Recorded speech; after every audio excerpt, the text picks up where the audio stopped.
Assalamualaikum warahmatullahi wabarakatuh. Ketemu lagi di channel Beeng Hai. Hari ini ikut saya dulu yuk ke kebun, kita ngambil sayur. Kali ini saya metik sayur seperti kacang atau jenis polong-polongan. Kalau di Sunda namanya itu jombang atau roai gitu.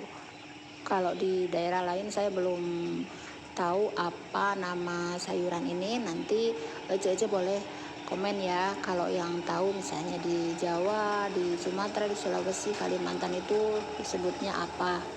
Ditunggu komennya. Kita ini lewat kolam ikan mujair, jadi kolam buatan gitu, kayak download namanya. Nah, sayur ini tuh ditanam tanpa perawatan yang spesial, nggak pakai pupuk, tidak pakai pengendali hama dan lain sebagainya.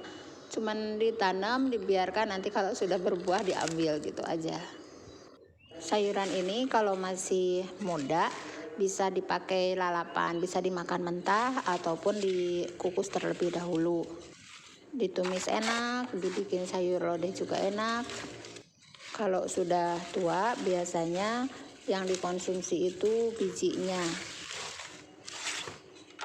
Ini satu tangkainya itu lebat, hampir semua bunga dalam satu tangkai itu jadi buah gitu.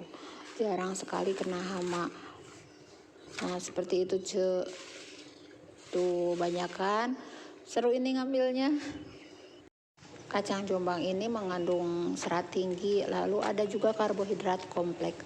Nah, karbohidrat kompleks itu fungsinya untuk mengendalikan gula darah, karena saat kita konsumsi itu akan lama dicernanya, sehingga gula darah kita itu lebih stabil.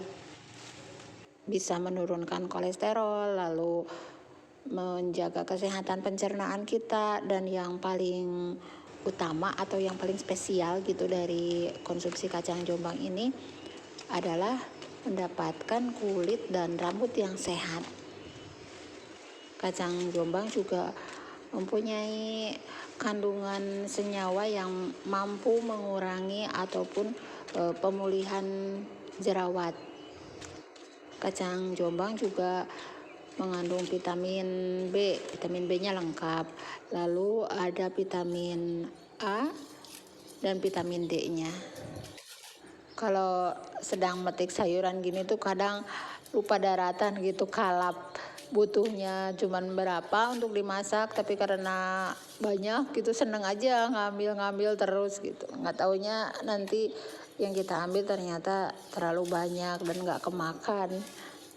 Nanti kalau yang sudah berbiji, sudah tua, akan saya pisahkan dan akan dikukus, dimakan bijinya aja. Nah, ini dia hasil kita ngabolang hari ini, dapat kacang jombang. Nanti kita sortir. Untuk tumisan kita ambil yang masih muda, yang bijinya tuh masih belum muncul gitu. Nanti kalau yang tua kita pisah untuk kita kukus dan dimakan bijinya. Cara membersihkannya itu sama aja dengan buncis, diiris di bagian kedua ujungnya, lalu diambil serat kasar di kedua sisinya.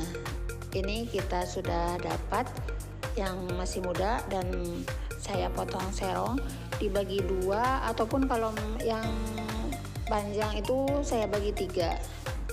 Rencananya hari ini mau saya tumis sama ikan bandeng, biar sekalian aja tuh nggak masak macem-macem gitu, ada lauknya, ada sayurnya, jadi satu jenis masakan itu sudah lengkap memenuhi kebutuhan gizi seimbang untuk keluarga.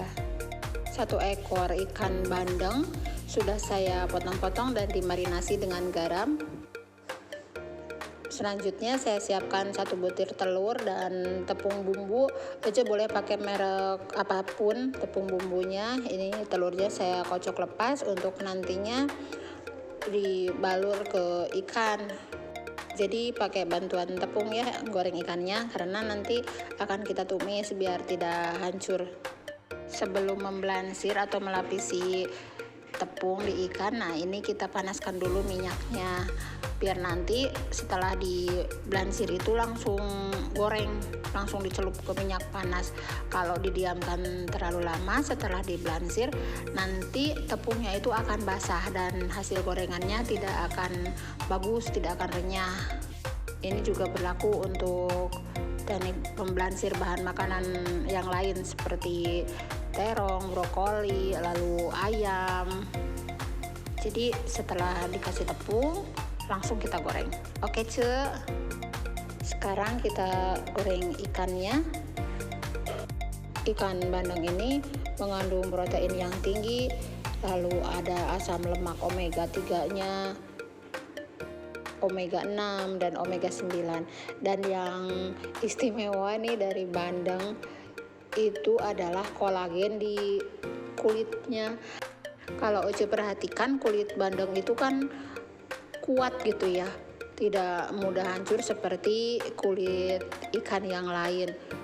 Makanya sering digunakan untuk membuat bandeng isi, bandeng otak-otak, itu karena durinya mudah lepas, dagingnya itu mudah hancur, mudah dikeluarkan, dan kulitnya itu kuat, tidak mudah sobek. Ini kita goreng di api sedang, dan setelah warnanya tuh kecoklatan, kita angkat dan disisihkan terlebih dahulu.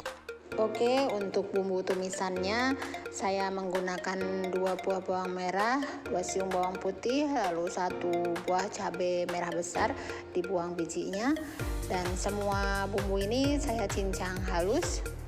Kalau Oce suka cita rasa yang pedas, boleh biji dan bagian tengah cabai itu tidak usah dibuang, disertakan saja. Untuk cita rasa yang lebih tajam, saya menggunakan daun kemangi, ini cukup sedikit saja. Selanjutnya kita panaskan 2 sendok makan minyak untuk menumis bumbu. Setelah minyaknya panas, kita masukkan semua bumbu yang tadi sudah dicincang, lalu kita tumis sampai benar-benar mengeluarkan aroma harum. Setelah harum, kita masukkan kacang jombangnya, diaduk-aduk sebentar, lalu kita tambahkan garam setengah sendok teh, 1/4 sendok teh kaldu bubuk, lalu setengah sendok teh gula pasir. Kita tambahkan 75 ml air. Lanjutkan memasak sampai sedikit lebih layu lagi, tetapi dijaga agar tekstur sayurnya masih crunchy. Tambahkan saus tiramnya 1 sendok makan. Aduk rata kembali. Terakhir kita masukkan larutan maizena. Diaduk-aduk sampai merata. Tunggu maizenanya matang, lalu dimasukkan ikan bandeng yang tadi sudah kita goreng. Setelah ini tinggal dimasak sebentar saja sambil diaduk-aduk supaya kuahnya itu merata ke dalam ikan. Nah Ce, karena tadi ikannya sudah terblansir oleh tepung, jadi kuahnya itu sudah menyerap ke dalam ikan. Kita masukkan daun kemanginya, lalu kita aduk sebentar. Nanti ini cepat layu. Diproses setelah diangkat ke piring pun akan melayu sendiri si daun kemanginya, jadi jangan khawatir tidak matang. Kalau kelamaan dimasak, kemanginya nanti warnanya hitam, tidak segar lagi, tidak menarik. Segera matikan apinya dan ikan bandeng kacang jombang sudah siap kita hidangkan. Ini dia Ce, makanan yang sehat dan lezat kita kali ini. Selamat mencoba. Kalau Oce merasa terbantu, silakan kasih like. Jangan lupa juga di subscribe. Bunyikan loncengnya biar tidak ketinggalan nanti masakan dari Bieng Hai selanjutnya. Silahkan di share juga videonya. Ditunggu komennya. Sampai jumpa di video selanjutnya. Wassalamualaikum warahmatullahi wabarakatuh.